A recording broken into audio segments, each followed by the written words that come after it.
Se existisse um prêmio para o pronunciamento oficial mais cara de pau da história dos presidentes da República, certamente Luiz Inácio Lula da Silva teria garantido sua vitória na véspera desse feriado de 1º de maio. Por praticamente 5 minutos, ele tomou conta das programações das emissoras de TV do país para fazer uma campanha eleitoral descarada e desesperada, já pensando em sua reeleição. Só que o seu discurso foi carregado de mentiras, distorções da realidade ou simplesmente repetições de promessas não cumpridas. Cada uma das afirmações feitas nesses 5 minutos poderia ser rebatida, mas nesse caso o vídeo ficaria longo demais, então eu resolvi separar aqui 3 pontos que já são suficientes para provar o quão baixo foi o nível desse pronunciamento. Primeiro ponto, Lula utilizou esse pronunciamento oficial em rede nacional para, segundo ele, fazer 2 anúncios. Se são anúncios, são novidades, certo? Pois é. Um deles era esse aqui. Quero aproveitar para anunciar 2 medidas muito importantes. Enviamos ao Congresso Nacional o projeto de lei que zera o imposto de renda para quem ganha até R$5 mil por mês.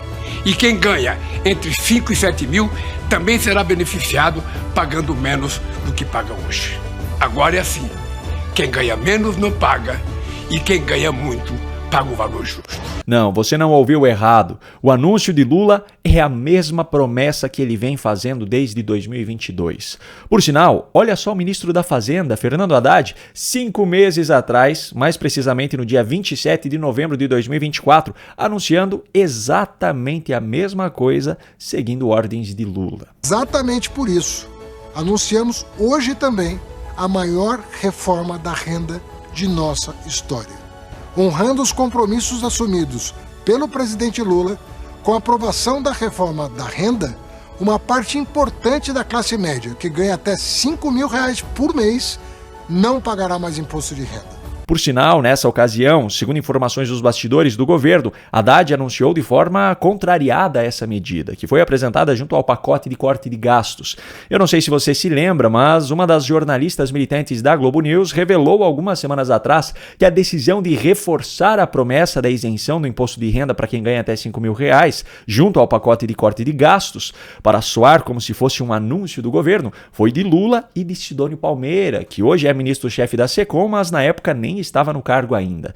Segundo a jornalista militante, Haddad e Gabriel Galípolo, que hoje é presidente do Banco Central, mas na época ainda não era, alertaram Lula sobre a disparada do dólar e outros impactos, mas o presidente bateu o pé na sua decisão política.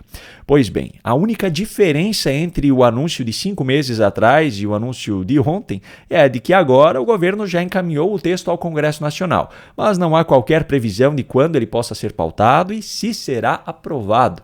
Ou seja, até o momento isso continua sendo exatamente a mesma coisa que já era desde o início do governo, uma promessa não cumprida. Agora, como eu falei anteriormente, são 3 pontos desse pronunciamento que eu separei, e esse foi apenas o primeiro. O próximo é esse aqui. Minhas amigas e meus amigos, o apoio à proteção e à garantia de direitos das mulheres trabalhadoras são prioridades do nosso governo. Aprovamos a Lei da Igualdade Salarial, que garante salários iguais entre homens e mulheres no exercício da mesma função. Pois é, outra narrativa que Lula insiste em repetir. Nesse caso específico, é uma narrativa que ele repete desde março de 2023, quando apresentou esse projeto. Qual é a verdade por trás dessa história? Muito simples. A igualdade salarial entre homens e mulheres já está prevista na legislação brasileira desde 1943, com o Decreto-Lei nº 5.452, que consolida as leis do trabalho. Em seu artigo 461, na sua redação original, ele já dizia o seguinte: sendo idêntica a função, a todo trabalho de igual valor prestado ao mesmo empregador, na mesma localidade, corresponderá a igual salário, sem distinção de sexo.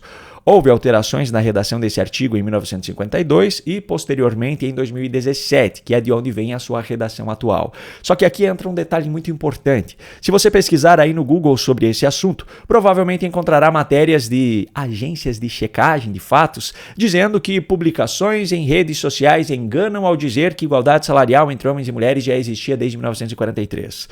Por que essas agências donas da verdade dizem isso? Porque o projeto de lei apresentado pelo governo Lula, na verdade, apenas endureceu as punições a quem não cumpre essa lei. Simples assim. O problema disso é que quem afirmou que o governo atual criou uma lei para garantir igualdade salarial entre homens e mulheres foi o próprio Lula. Ou seja, quem está mentindo desde março de 2023 sobre esse assunto é ele e, consequentemente, essas agências verificadoras também. Agora, se você acha que a cara de pau de Lula nesses dois pontos que eu destaquei já foram demais, espere para ver então o que eu tenho para mostrar agora. Lembra do escândalo do INSS que veio à tona na semana passada? Pois é, Lula já está tentando inverter completamente a narrativa para fazer parecer que foi o seu governo que desmontou esse esquema. Na última semana, o nosso governo, por meio da Controladoria Geral da União e da Polícia Federal, desmontou um esquema criminoso de cobrança indevida contra aposentados e pensionistas que vinha operando desde 2019. Determinei à Advocacia Geral da União que as associações que praticaram cobranças ilegais sejam processadas e obrigadas a ressarcir as pessoas que foram lesadas. Primeiro, o governo Lula agora é dono da Polícia Federal. Segundo, se foi o governo Lula que desmontou o esquema, por que então os descontos do INSS saltaram de 706 milhões de reais em 2022 para 1,3 bilhão em 2023 e mais de 2,8 bilhões de reais em 2024? E terceiro, já que Lula determinou que as organizações que praticaram descontos ilegais sejam processadas, será que ele incluiu nessa lista o sindicato cujo vice-presidente é o seu próprio irmão, conhecido como Frei Chico? Bom, por falar em Frei Chico, talvez você já tenha visto um vídeo que passou a circular nas redes sociais nessa semana, em que o irmão de Lula aparece descrevendo a estratégia da esquerda para chegar ao poder. Caso não tenha visto, eu separei aqui um trechinho. Não é que o PP ou qualquer partido de esquerda que queira chegar ao poder um dia, ele tem que fazer uma programar um pé no chão, sem alarde, e infiltrando militantes dentro das órgãos públicos. É juiz, é promotor, procurador, essas coisas. E dentro dos militares também.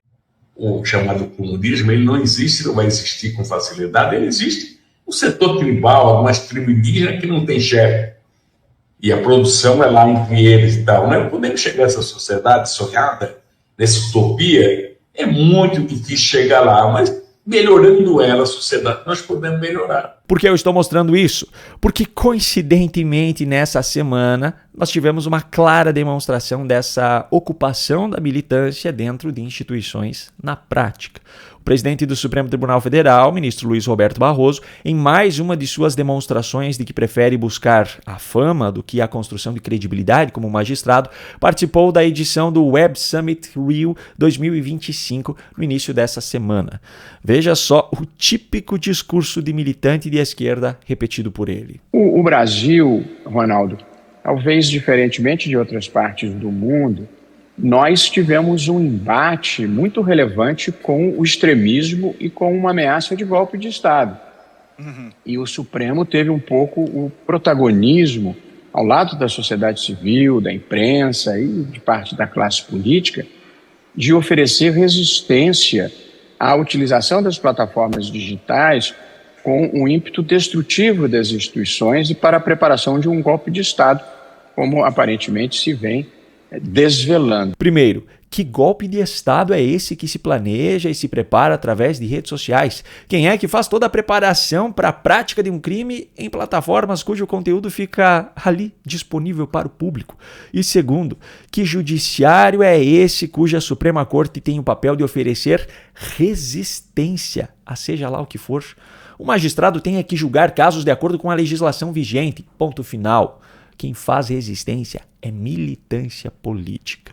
Essa fala de Barroso, meus amigos, entra para a lista de confissões do mesmo ministro que já admitiu que o Supremo Tribunal Federal se tornou um poder político e que também já afirmou explicitamente: nós derrotamos o bolsonarismo. Agora eu pergunto, tem como ficar mais claro do que isso?